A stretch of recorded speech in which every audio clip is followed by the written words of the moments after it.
Bismillahirrahmanirrahim. Assalamualaikum warahmatullahi wabarakatuh. Waalaikumsalam. Innal hamdalillah nahmaduhu wa nasta'inuhu wa nastaghfiruh wa natubu ilayhi wa na'udzu billahi min shururi anfusina wa sayyiati a'malina. Man yahdihillahu fala mudilla lahu wa man yudlil fala hadiya lahu. Asyhadu an la ilaha illallah wahdahu la syarika lahu wa asyhadu anna Muhammadan 'abduhu wa rasuluh. يا أيها الذين آمنوا اتقوا الله حق تقاته ولا تموتن إلا وأنتم مسلمون يا أيها الناس اتقوا ربكم الذي خلقكم من نفس واحدة وخلق منها زوجها وبث منهما رجالا كثيرا ونساء واتقوا الله الذي تساءلون به والأرحام إن الله كان عليكم رقيبا يا أيها الذين آمنوا اتقوا الله وقولوا قولا سديدا يصلح لكم أعمالكم ويغفر لكم ذنوبكم ومن يطع الله ورسوله فقد فاز فوزا عظيما أما بعد فإن أصدق الحديث كتاب الله وخير الهدي هدي محمد صلى الله عليه وسلم وشر الأمور محدثاتها وكل محدثة بدعة وكل بدعة ضلالة وكل ضلالة في النار. Ikhwani fiddin rahimakumullah, usikum wa nafsi bitaqwallah faqad fazal muttaqun. Para jemaah yang dimuliakan Allah Subhanahu wa taala, marilah kita selalu memohon kepada Allah istiqamah, memohon kepada Allah hidayah dan taufik agar Allah Subhanahu wa taala berikan kepada kita kekuatan iman dan konsisten komitmen dalam berpegang teguh dengan agamanya ini, dengan sunnah Rasulullah Shallallahu Alaihi Wasallam.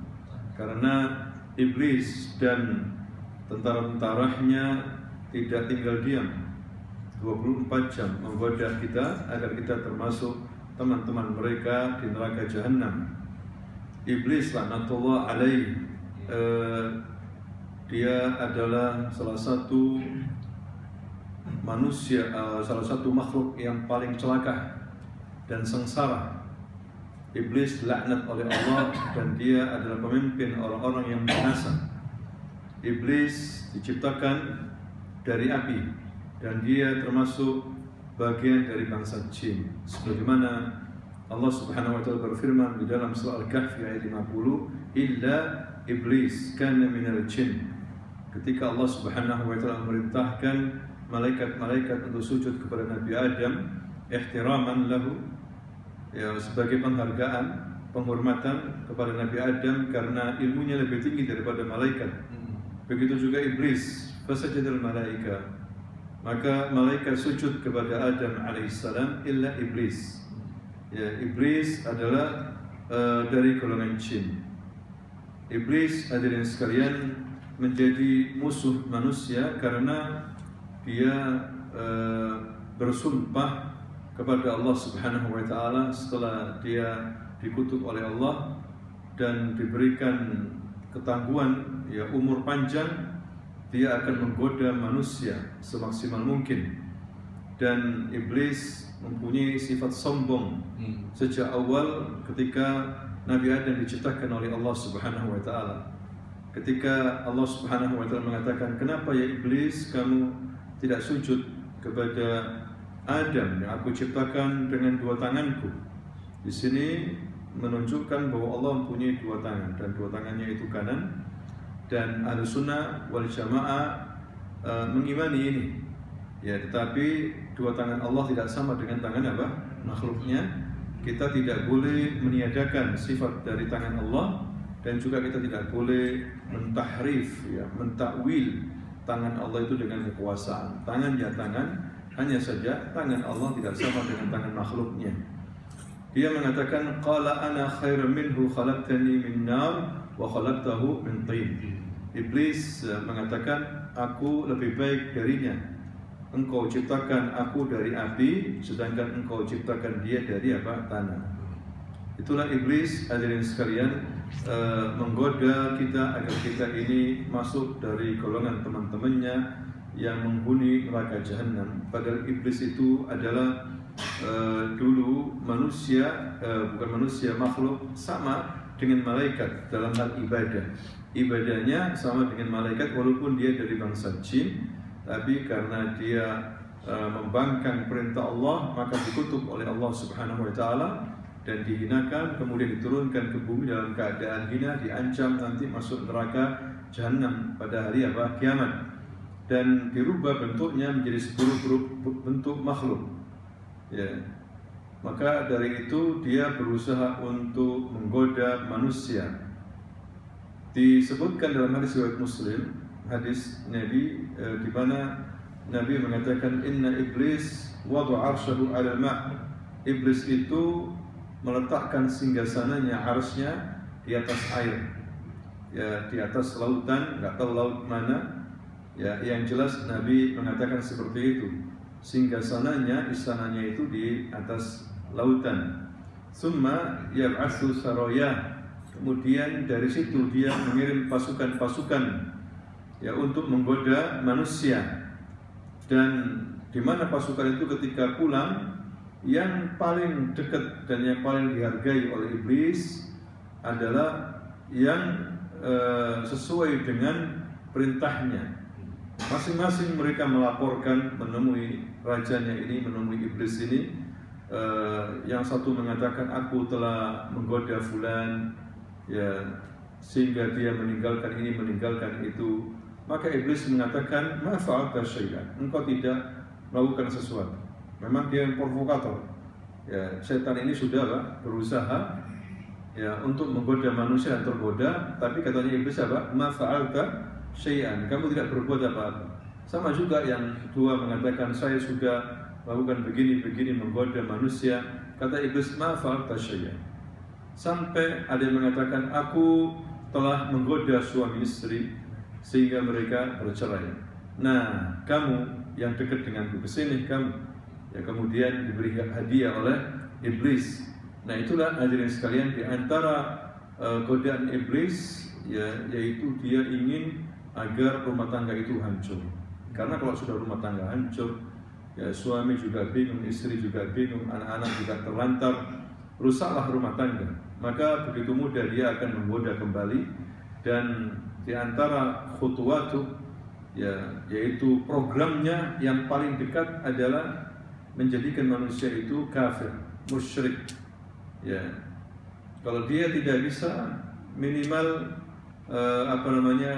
dia menggoda agar manusia ini meninggalkan yang wajib. Ya, kalau manusia itu masih tidak bisa meninggalkan yang wajib, iblis menggoda agar meninggalkan yang sunnah. Kalau dia gagal menggoda sehingga hamba ini masih mengerjakan yang sunnah, maka iblis dan teman-temannya menggoda manusia dari sisi hal yang mubah. Memang tidak dilarang, tapi berbuat hal-hal yang mubah, bermain-main yang mubah, akhirnya meninggalkan yang wajib. Ya, inilah iblis yang diancam oleh Allah di neraka. Dan iblis nanti berlepas diri dari orang-orang yang tergoda iblis dan mengikuti iblis. Ya, dia dikatakan Hasan Al-Basri berkhutbah di mimbar neraka. Ya, mimbar dari api neraka. Khutbahnya iblis ini bukan berarti dia enak-enakan. Ya, sengaja agar semakin sedih, semakin menyesal orang-orang yang mengikuti iblis, mengikuti setan, semakin menyesal kenapa dulu mengikuti iblis. Di mana diabadikan di sini perkataannya iblis dalam surah Ibrahim ayat 22. Iblis mengatakan innallaha wa'adakum wa'dal haqq wa wa'adtukum. Sesungguhnya Allah Subhanahu wa taala menjanjikan kalian janji yang benar. Wa wa'adtukum, aku juga begitu, memberikan janji kepada kalian. Fa akhlaftukum, tapi aku selisih janjiku kepada kalian. Dan Allah tidak menyelisih janjinya, tapi aku menyelisih janjiku. Aku mujui kalian, berbahasa kita. Wa ma kana li 'alaikum min sultan. Aku sebetulnya tidak mempunyai apa-apa, tidak mempunyai kekuatan bagi kalian. Illa an da'utukum fastajabtum li. Hanya saja ketika aku panggil kalian untuk berpihak kepada aku, kalian mengikutinya. kalian memenuhinya. Mas itu saja. Fala talumuni walumu anfusakum. Maka jangan kamu mencelahku, celah dirimu sendiri. Ya, ini maksudnya bahasa kita, ya salahmu sendiri. Ya jangan celah aku ini iblis, kan begitu ya. Hadirin sekalian.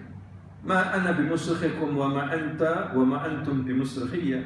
Aku tidak bisa menolong kamu juga tidak bisa menolong apa? Aku. Ya, inni kafartu bima asyraktumuni. Aku mengingkari apa yang kalian berbuat syirik itu sebelumnya. Nah ini sehingga bertambah menyesallah pengikut-pengikut iblis ini, hadirin sekalian. Dan memang Nabi SAW mengatakan dalam hadis yang sahih, innal jannah sesungguhnya surga itu dihiasi dengan hal-hal yang dibenci. Sedangkan neraka juga dihiasi dengan hal-hal yang dicintai, ya, sehingga jarang yang selamat tentang masalah ini. Nah kita akan berbicara bagaimana anak Nabi Adam alaihissalam yang kemudian kena rayu iblis sehingga dia membunuh saudaranya, yaitu diistilahkan dalam sejarah namanya Qabil, dan yang dibunuh adalah saudaranya dia namanya Habil karena hasad. Ya, karena iri hati. Habil sedekahnya diterima oleh Allah Subhanahu wa taala, sedangkan Qabil sedekahnya tidak diterima oleh Allah. Hasad, sehingga dia iri hati, kemudian Qabil dirayu oleh setan untuk membunuh saudaranya. Inilah pembunuhan pertama kali dalam sejarah manusia, sehingga tidak ada seorang jiwa yang terbunuh, ya, seorang yang dizalimi, melainkan anak Adam pertama yaitu Qabil ini yang akan menanggung dosa darahnya. Setiap pembunuhan yang ada di muka bumi ini, Qabil ini yang menanggung dosa darah, ya, karena dialah yang pertama kali memberikan contoh pembunuhan. Walaupun hadirin sekalian, pada jarak antara Adam dan Nuh, mereka semuanya masih dalam keadaan bertauhid.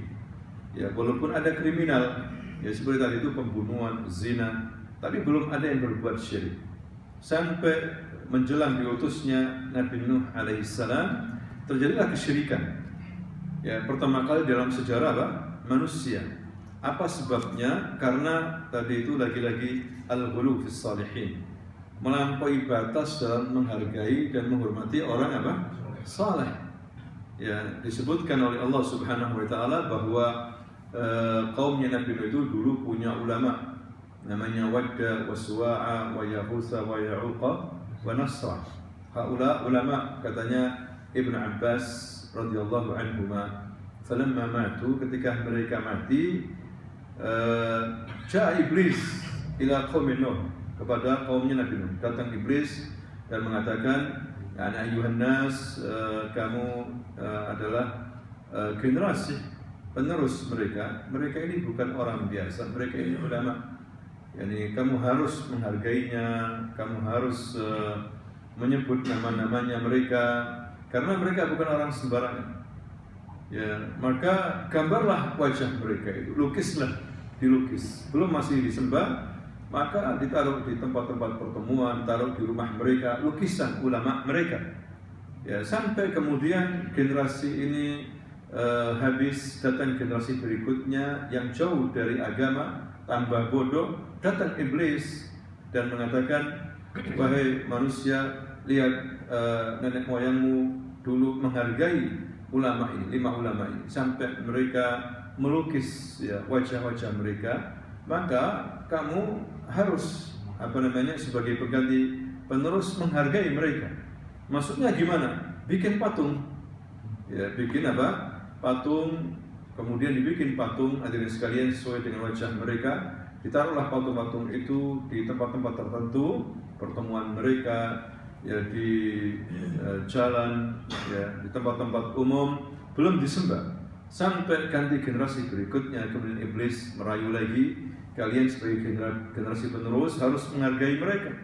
Ini patung-patung ini para tokoh, bukan orang biasa. Terus apa yang kita lakukan kepada mereka ini? Sembah. Maka disitulah disembah patung-patung itu. Inilah kesyirikan pertama kali, hadirin sekalian, kepada kaumnya Nabi Nuh. Ya, karena apa? Pertama, al-ghulu fi salihin, dan yang kedua apa? Al-jahlu bid-din. Bodoh dalam masalah apa? Agama. Ya. Maka disitulah kemudian diutus kepada mereka seorang nabi dari kalangan mereka sendiri, yaitu Nuh alaihissalam. Nabi Nuh menasihati mereka agar mereka kembali menyembah Allah Subhanahu wa taala, tapi tidaklah mudah. Ya, Nabi Nuh mengalami tantangan, mengalami penolakan yang luar biasa.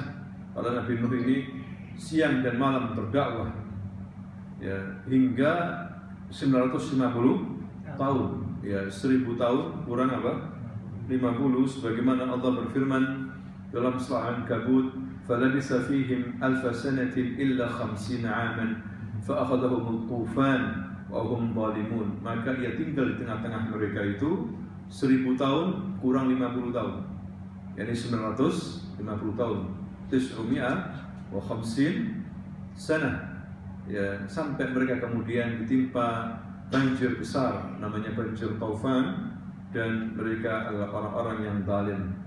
Itulah hadirin sekalian kesyirikan. Ya, maka kita bersyukur kepada Allah diberikan pemahaman tentang masalah tauhid. Ya, karena syirik ini adalah suatu amalan yang dibenci oleh Allah Subhanahu wa taala. Ya, karena itulah Allah mengutus banyak nabi, banyak rasul agar manusia bebas daripada kesyirikan. Jadi hakikat kemerdekaan itu sebetulnya orang itu merdeka dari syirik, ya, hatinya dari syirik, dari kemunafikan, dari kufur, ya, merdeka dari belenggu-belenggu hawa nafsu yang susah untuk ditinggalkan. Kalau dia merdeka dari itu, dialah orang yang hakikatnya merdeka sesungguhnya, ya. Bukan hanya merdeka dari penjajahan. Betul, penjajahan hadirin sekalian suatu kepahitan, ya, rasa tidak aman. Kita bersyukur kepada Allah dengan tinggal di negeri yang aman ini. Tidak ada lagi penjajahan. Sebagaimana Rasulullah SAW bersabda dalam hadis yang sahih, man asbaha minkum aminan fi sirbih wa mu'afan fi jasadih wa 'indahu qutu yawmihi fa ka'annama hisat lahu dunya bi hadzafiriha. Ya, barang siapa yang pagi hari itu di kampungnya, di negerinya merasa aman, ya, dan badannya sehat, kemudian ada makanan yang bisa dimakan, seperti dia menguasai dunia dan seisinya. Ya. Tetapi hadirin sekalian, hakikat kemerdekaan bukanlah masalah keamanan saja, ya, tapi juga merdeka yang sungguhnya adalah ketika kita menjadi hamba Allah yang tulus, yang tidak ada kesyirikan, yang tidak ada kemunafikan dalam hati kita, yang jauh dari dosa. Ya, kita belum selesai sebetulnya negeri ini dari penjajahan, karena banyak sekali penjajahan, penekanan yang ada pada umat Islam. Ya, misalnya masih banyak berbuat syirik, banyaknya maksiat di mana-mana hadirin sekalian, banyaknya mafia-mafia, kan gitu ya bahasanya sekarang. Ya, sehingga seperti negeri mafia, ya, di mana para penegak hukum, di mana hukum mereka tumpul ke atas tapi tajam ke bawah, ketidakadilan yang sering kita lihat di sana sini. Ini sebetulnya belumlah kita ini merasakan merdeka. Ya, merdeka itu ketika masyarakat kita aman dari kesyirikan, dari maksiat dan dosa. Pemerintah dan umara mereka bersatu padu, ya, membuat rakyatnya ini tentram, kemudian hukumnya hukum adil. Ya, sebagaimana ada seorang sahabat, ya, waktu itu di zaman Umar bin Khattab, termasuk salah satu tentara, ya, dalam penaklukan Persia, namanya Rubu' ibn Amir, diutus oleh Umar bin Khattab atas undangan daripada Raja Persia saat itu, karena umat Islam sudah di perbatasan Persia. Orang Persia heran, yang kekuatan umat Islam itu tidak terlalu dengan kekuatan Persia yang begitu besar, ya orang Persia sebenarnya tidak mau berperang, ya karena juga kedel sama umat Islam, hadirin sekalian. Artinya mereka milih damai aja, pingin berdialog, maka diutuslah salah satu pasukan umat Islam namanya Rubu' ibn Amir. Dia orang yang sederhana, tapi dia orang yang bertakwa.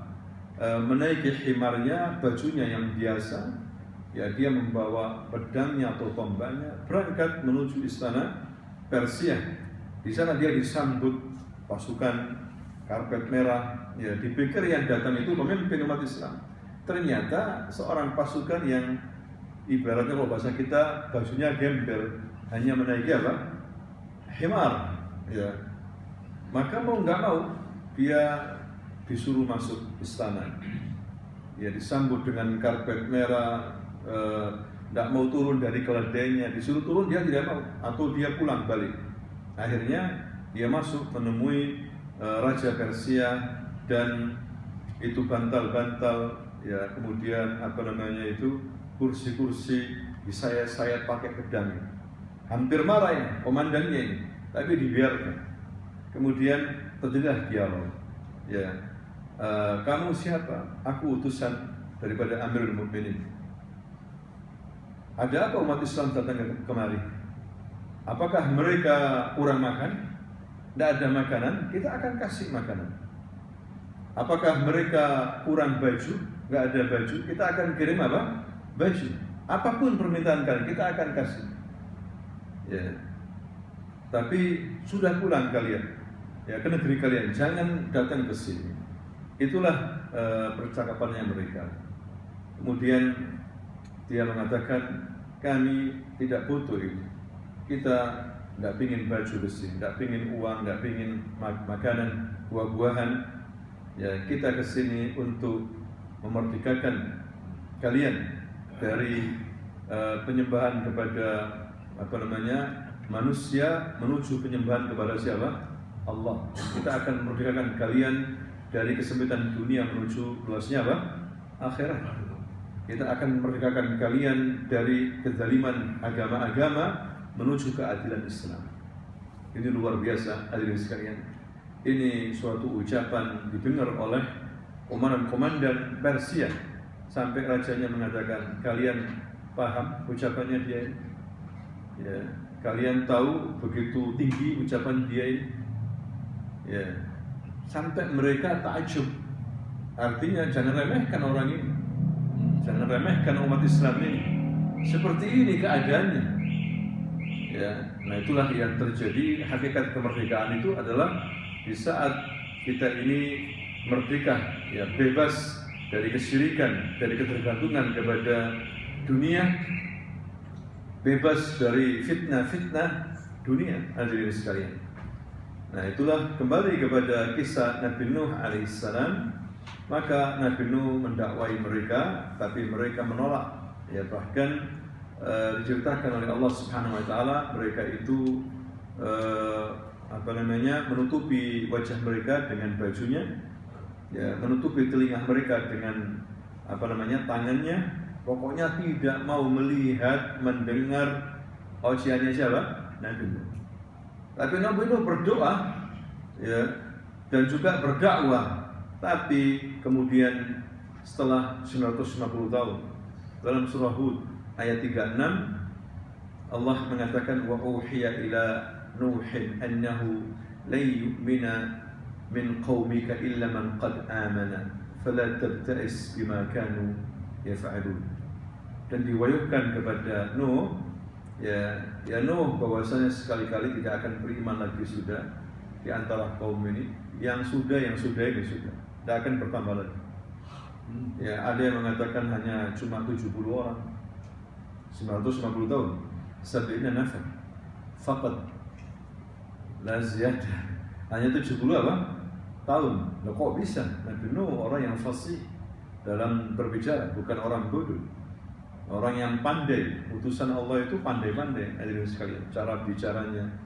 Ya. Tapi memang hidayah bukan di tangan Nuh, ya, tapi di tangan Allah Subhanahu Wa Taala.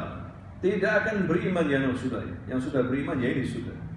Ada yang mengatakan cuma 12 orang sebagian ulama. Yani qalil jiddan. Ya. Kecuali orang-orang yang beriman ini.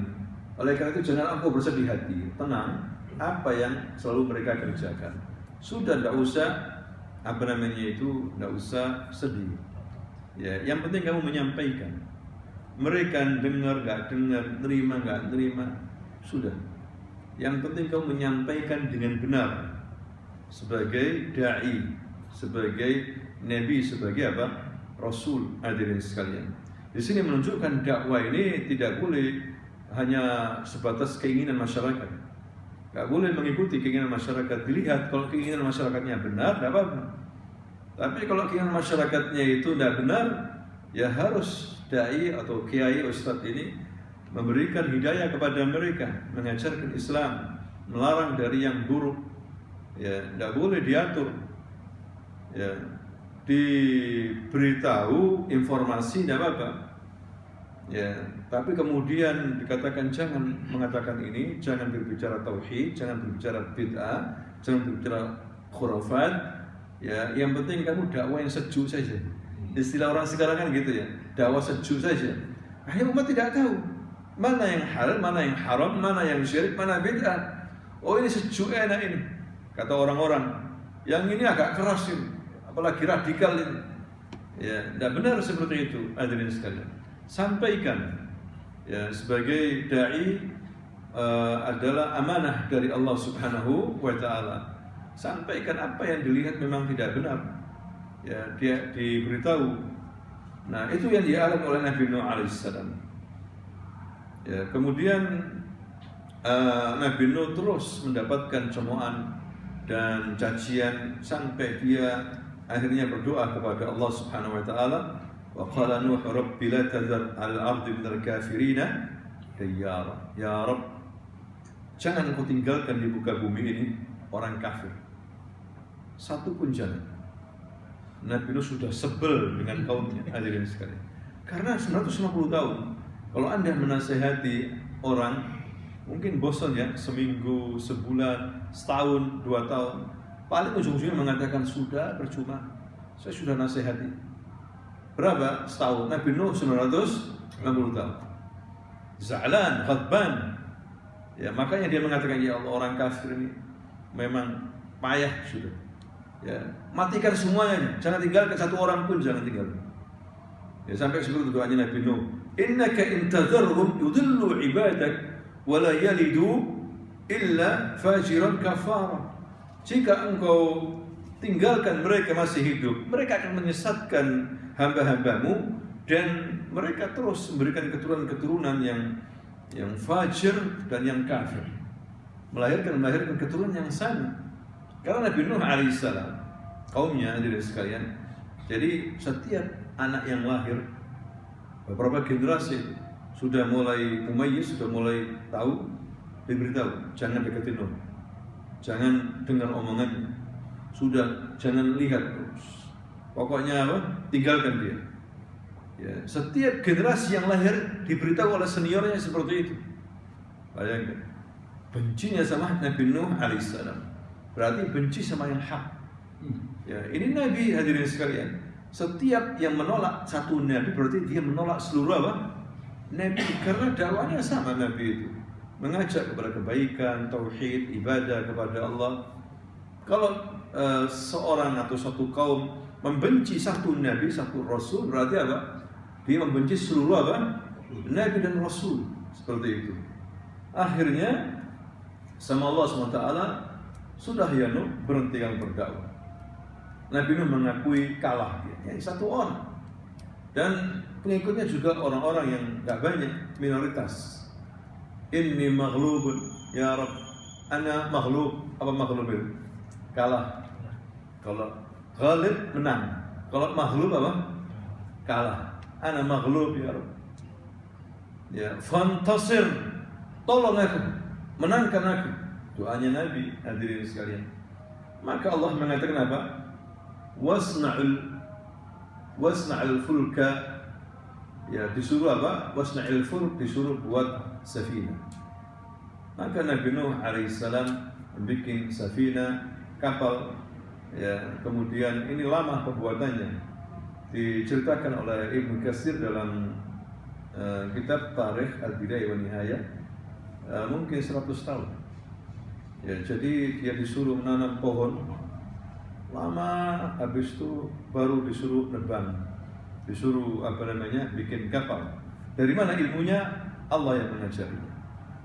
Ya, wasna'il fulka bi a'yunina wa ilmina. Buatlah kapal dengan pantauan dari kami dan ilmu dari kami. Ya, jadi 3 tabaqat, salah satu lantai. Hadirin sekalian, anunya Nabi Nuh itu kapalnya. Sampai kemudian Allah SWT memberikan tanda, ada tanur. Tanur itu tempat perapian di dalam rumah. Kalau musim dingin dipakai untuk api. Ya.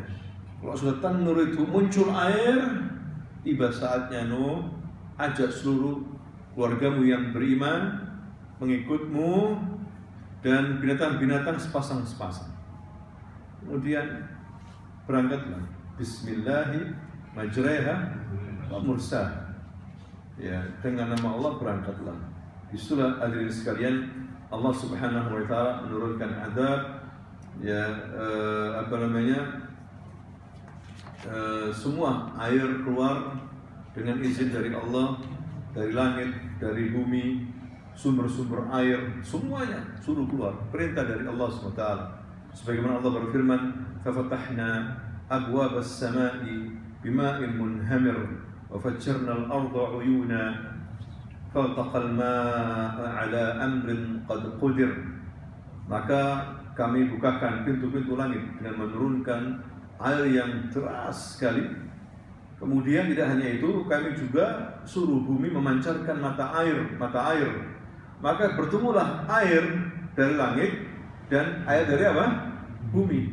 Hanya satu perintah, hancurkan kaumnya Nuh ini. Ya, itulah hadirin sekalian, akhirnya habislah mereka. Ya, karena tertipu dengan godaan iblis. Ya, jadi orang kafir ini sangat dibenci oleh Allah Subhanahu wa taala. Wal kafiruna humudz zalimun. Orang kafir tidak bisa adil, pasti berbuat zalim. Tidak adil dalam berhukum. Nah, ini yang harus kita camkan. Ya, jadi habis semuanya itu kaumnya Nabi Nuh, begitu juga istri dan salah satu anaknya yang tidak mau beriman. Gak peduli walaupun anaknya Nabi, kalau mengikuti kekafiran habis. Hadirin sekalian. Ya. Makanya Nabi Nuh sangat sedih sekali ketika melihat anaknya itu masih di pegunungan, disuruh naik. Ya, wahai anakku, ya bunai, irkam ma'ana. Ayo naik ke kapal bersama kami. Irkam ma'ana wala takum minal kafirin. Jangan sampai kamu termasuk orang kafir. Dia mengatakan, ya Abah, sa'awi ila jabal ya'simun. Aku akan naik ke puncak gunung dan gunung ini akan melindungiku. Ya, jadi bertawakal, bergantung kepada gunung.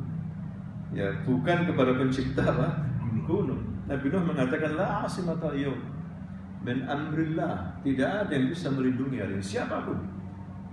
Ya, tidak ada yang bisa, tapi anaknya tetap. Tak lama ketika dipandang habis hilang juga. Ya, habis hilang itu anak. Nabi Nuh sedih, anaknya hadirin sekalian.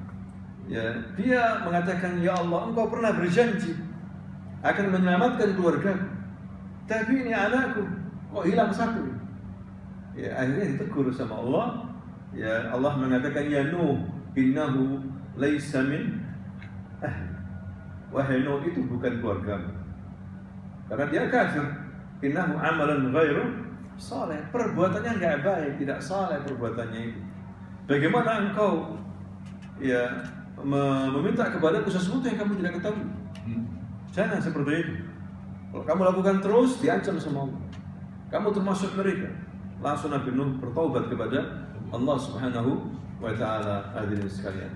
Dari sini pelajaran, ya, bagaimanapun hadirin sekalian kita punya tanggung jawab, ya, namanya anak adalah buah hati, makanya kita disuruh untuk mendidik mereka didikan agama, ya, agar mereka juga ikut serta nanti bersama, ya, kita sebagai orang tuanya masuk apa surga. Ya, kalau kita menjadi anak-anak saleh, ya, orang tua saleh, anak saleh itu nanti saling ketemu. Ya, walaupun imannya berbeda. Misalnya abahnya mokong, mulai muda mokong, tapi masya Allah abahnya ini tidak sampai kufur, ya, tidak sampai syirik. Abahnya punya anak-anak, dididik anaknya ini, dia tidak ridho, tidak ingin seperti dia waktu masih muda. Dididik anaknya, ngerti agama, jadi anak saleh. Nanti di surga, hadirin sekalian, anak ini bisa membantu membantu ayahnya, membantu kedua orang tuanya mengangkat. Walaupun kata Ibnu Katsir imannya berbeda-beda, ya, sehingga orang tua itu diberikan oleh Allah kebahagiaan bisa berkumpul dengan anaknya, atau sebaliknya orang tuanya saleh, anaknya kurang saleh tapi tidak sampai kufur, tidak sampai syirik, maka anak ini masuk surga berkat bantuan siapa? Orang tuanya, ya. Bukan karena anaknya, karena permintaan orang tuanya agar Allah menyempurnakan pahalanya. Orang tua ini menyempurnakan kegembiraan ketika dia bisa bertemu dengan siapa? Anak-anaknya. Ya, makanya penting keluarga muslimah. Penting hadirin sekalian. Kita lihat sekarang ini macam-macam. Ya, karena bodohnya orang tua sampai anaknya jadi murtad. Macam-macam keluarga itu, anak Nasara, bapak Muslim, mantu Nasara, ya, macam-macam. Apa ini? Ya, nggak diterima sama Allah Subhanahu Wa Taala kekafiran. Karena yang diterima oleh Allah cuma Islam, hadirin sekalian. Nah, itulah pelajaran yang berharga dari kisah Nabi Nuh alaihissalam. Di sini menunjukkan hadirin sekalian, dakwah tauhid ini penting. Ya, umat ini harus diajarkan tauhid. Begitu juga setelahnya terjadi kesyirikan lagi. Ya, Nabi Nuh punya anak lagi banyak, terus beranak lagi. Ya, makanya Nabi Nuh dikatakan Adam tsani, Adam yang kedua. Bertauhid. Tapi ya tadi itu lagi-lagi iblis menggoda manusia. Terjadi kesyirikan beberapa abad setelah itu, yaitu kaum 'Ad di daerah Yaman. Ya, kaum 'Ad itu dulunya subur, masya Allah, subur, dan orang-orang yang besar. Kemudian mereka itu bisa membangun istana-istana, gunung dibuat istana.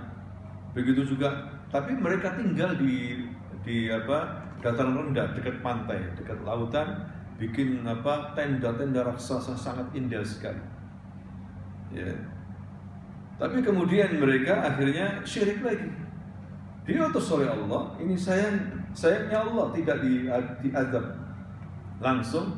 Diutus kepada mereka seorang nabi namanya siapa? Hud, Nabi Hud alaihissalam. Nabi Hud mengajak seperti Nabi Nuh agar kaumnya menyembah Allah Subhanahu Wa Taala, tapi mereka menolak, hadirin sekalian. Tidak ada artinya pembangunan negeri yang megah, ya, bahkan mereka itu sebelumnya terkenal bangsa yang kuat, tidak ada yang bisa mengalahkan bangsa 'Ad. Inilah Arab, namanya Arab Baidah, Arab yang memang sudah musnah karena hancur, habis mereka ini. Sampai Allah Subhanahu Wa Taala berfirman dalam surah Al-Fajr, ya, alam tara kaifa fa'ala rabbuka bi'ad. Ya, apakah engkau tidak memperhatikan bagaimana Rabbmu itu berbuat terhadap kaum 'Ad itu? Iram dzatil imad, di mana ibu kotanya 'Ad itu namanya apa? Iram. Ya, Iram ini zatul imad, punya bangunan-bangunan yang tinggi.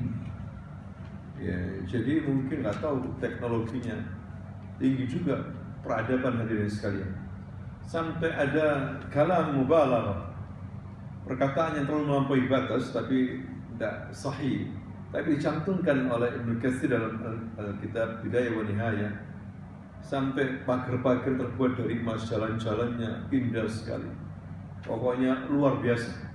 Karena Allah mengatakan seperti ini, Iram dzatil imad. Iram asimatu al-Aqaf, asimatu al-Aqaf. Aqaf ini janub Yaman. Yaman apa? Selatan. Daerah Hadramaut. Hadramaut berbatasan dengan Oman. Ada namanya Al-Ahqaf. Hadirin sekalian, luar biasa. Ya, tapi semuanya dihancurkan oleh Allah Subhanahu wa taala ketika mereka berbuat kufur dan syirik. Ya, jangan kita sombong. Negeri ini sudah aman.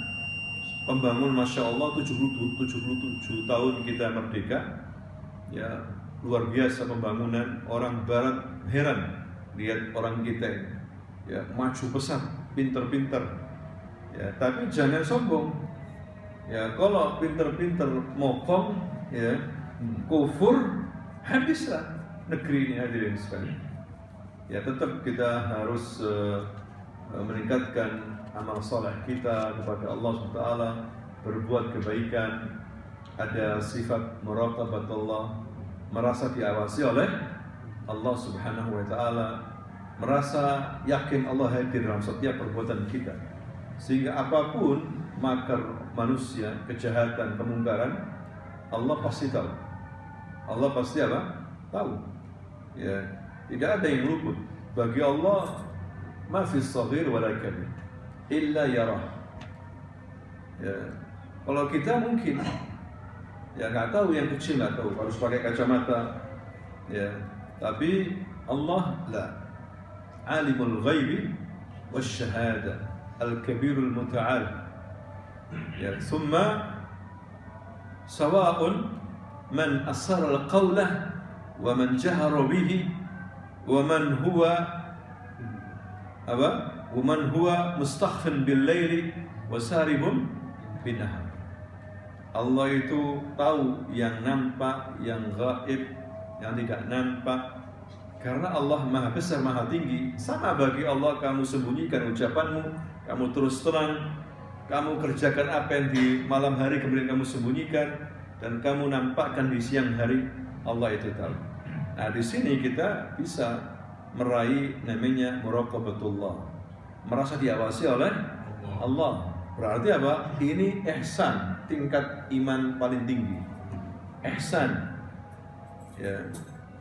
Ketika orang berbuat banyak maksiat, berbuat kriminal, berbuat makar, ya, setinggi apapun, berarti dia lupa Allah itu melihat dia. Pasti dibongkar sama Allah Subhanahu wa taala. Subhanakallahumma wa bihamdika asyhadu an la ilaha illa anta astaghfiruka wa atubu ilaik. Assalamualaikum warahmatullahi wabarakatuh.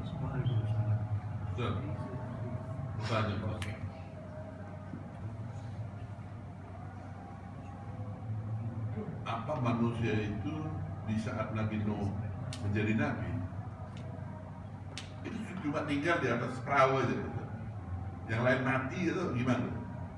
Akibat banjir, atau banjirnya itu seluruh bumi, atau hanya di wilayahnya Nabi Nuh? Pendapat seperti ini berbeda-beda, macam-macam para ahli tarikh. Ya, yang jelas kita katakan wallahu a'lam. Ada sebagian mengatakan manusia saat itu konsentrasinya hanya di daerah tempat Nabi Nuh, daerah Irak sana. Yang lainnya belum ada apa? Manusia. Kemudian banjir yang menghancurkan kaum Nabi Nuh ini banjir yang semuanya, bumi seluruhnya. Seluruh bumi. Iya, bumi seluruhnya. Karena Allah mengatakan seperti itu. Semuanya. Bukan hanya kota atau mantiqah khassa, la, kulliha. Sehingga banyak yang mati. Binatang-binatang darat mati. Kecuali yang naik kapalnya apa? Nabi Nuh. Sampai ada yang mengatakan mungkin dinosaurus bisa mati. Ya, mati. Jadi binatang-binatang yang tidak salah akhirnya ikut kena imbasnya gara-gara perbuatan apa? Syirik. Oh alam begitu para ulama mengatakan. Kapalnya turun di mana? Judi, daerah pegunungan namanya apa? Al-Judi. Allah alam, tapi pendapat yang kuat Ibnu Katsir dan yang lainnya berada di daerah Irak. Daerah apa? Irak. Tapi ada juga yang mengatakan penemuan sekarang di pegunungan Turki. Pegunungan apa? Turki, karena di atasnya itu ada kayak kapal begini. Kapal, wallahu alam, mereka mengatakan seperti itu para penemu. Ada juga orang barat pernah mendaki, menemukan ikan, tulang-tulang ikan, ya. Berarti ikannya itu sudah ada di gunung, wallahu alam. Ya, tapi menurut para ulama salaf itu di daerah apa? Irak, daerah Irak. Karena mungkin pengetahuannya sekarang lebih canggih dari satelit, ya, sehingga yang nampak itu di daerah Turki yang dikuasai oleh Kurdi, pemberontak Kurdi, namanya Al-Judi. Wallahu alam, tapi nggak disebutkan Al-Quran tempatnya. Yang penting namanya apa? Al-Judi. Wastawat ada Judi, dia berhenti di mana puncak gunung namanya Judi. Ya, ada lagi yang bertanya? Ya, silakan. Disebutkan nama anak dan istrimu sebagai musuh itu apa? Innama amwalukum wa auladukum fitnah dalam surah apa? Taghabun. Ya, istri kalau tidak dididik dengan pendidikan yang benar, maka menjadi fitnah. Ya, istri, kan ada istri yang kata Nabi, aku diperlihatkan neraka, ternyata kebanyakan penghuninya apa? Perempuan, maka disuruh banyak sedekah. Ya, bisa jadi istri itu banyak rewel, ya, banyak nuntut, kemudian benci sama suaminya. Ini istri-istri penghuni neraka. Ya, sedangkan kata Nabi, istri yang penghuni surga itu al-walud. Al-walud itu yang banyak anak. Kalau diperkirakan memang dia ini subur, kalau suaminya pengen anak, dia tidak boleh menghalanginya. Boleh berdiskusi, boleh mungkin ayo 3 tahun lagi, jangan setahun lagi begitu ya. Boleh, tapi kemudian dia tahu subur tapi dia menolak, itu tidak boleh. Kecuali diskusi boleh sama suaminya. Ya, tapi kalau memang dia nggak punya anak, ya lain persoalan, ya, seperti itu. Kemudian al-wadud, itu sayang sama suami. Ada teman ngomong sendiri, masya Allah, anak punya istri ini sayang sama anak. Mau pulang ditelepon kalau dia safar, makannya apa dianukan, kemudian sepatunya dia dilepaskan. Pokoknya tidak tanya macam-macam. Pokoknya melayani luar biasa, sehingga suaminya mau zuat lagi itu mikir suaminya, istilahnya khoyir luar biasa, akhlak. Nah, ini calon surga. Kalau suami sudah ngomong sama sahib-sahibnya, istilahnya masya Allah, berarti istrinya ini luar biasa. Tapi ada yang mengatakan masya Allah istri anak ini luar biasa, amit-amit. Gini-gini berarti hati-hati sih seperti ini. Ya mungkin ini yang katakan fitnah. Aulad begitu juga fitnah. Aulad ini bisa menjadi ayah itu bakhil, menjadi pengecut, menjadi nggak taat kepada Allah gara-gara anak, nekat apapun demi anak, kan begitu ya, yang tidak syar'i, sehingga kemudian nggak dididik anaknya dengan baik. Ini juga menjadi fitnah. Justru nanti jadi gaya terlalu sering disayang, dimanja, kemudian pergaulannya bebas, bukan bertambah sayang sama orang tuanya, justru tambah melawan. Sehingga ini dikatakan fitnah, musuh. Ya, aduwwal lakum fahdharuhum. Istri begitu juga, terkadang memusuhi suaminya. Ya. Nah, ini tidak bagus seperti itu. Maka tidak mudah menjadi istri penghuni surga itu. Sampai kata Nabi, istri yang penghuni surga itu adalah ketika dia merasa salah ribut sama suaminya, dia mengatakan, wahai suamiku, wallahi mataku tidak bisa tidur sampai engkau apa? Maafkan. Rasul tidak mengatakan yang salah siapa, yang salah istrinya atau suaminya. Yang jelas suaminya ribut, dia pingin istri ini menyelesaikan masalah. Dia mengatakan, wahai suamiku, inilah tanganku, memegang tangan suaminya, aku tidak bisa tidur sampai engkau maafkan malam ini. Jadi dia ingin menyelesaikan masalah. Ada istri berhari-hari tidak mau akur sama suaminya, tidak mau ingin menyelesaikan apa? Masalah. Ini istri tidak bagus seperti itu. Ya. Makanya kata Nabi, apabila seorang muslim lagi bertengkar, fa yuridu hada wa yuridu hada, yang satunya toleh ke kiri, yang toleh ke kanan, dan tidak nyata. Maka apa kata Nabi? Setelah 3 hari, fa khairuhuma awwalu man bada bisalam. Yang paling baik di antara mereka yang pertama kali apa? Memulai salam. Bukan yang salah, yang benar tidak. Yang paling baik di antara keduanya yang mulai apa? Salam. Ya seperti itu. Artinya istri tidak peduli, mungkin suaminya yang salah, tapi dia tidak mau apa? Tidak mau berlanjut ini. Wis, maafkan aku suamiku. Ini istri calon penghuni apa? Surga. Bukan istri yang fitnah dalam Al-Quran. Wallahu a'lam. Subhanakallahumma wa bihamdika asyhadu an la ilaha illa anta astaghfiruka wa atubu ilaik. Assalamualaikum warahmatullahi wabarakatuh. Waalaikumsalam warahmatullahi wabarakatuh.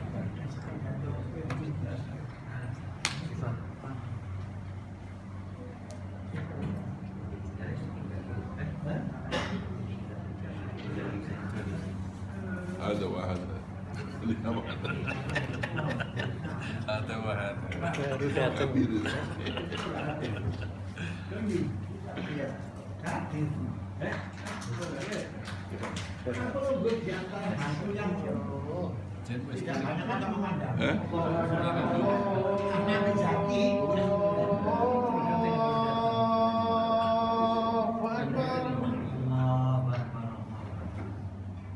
Allah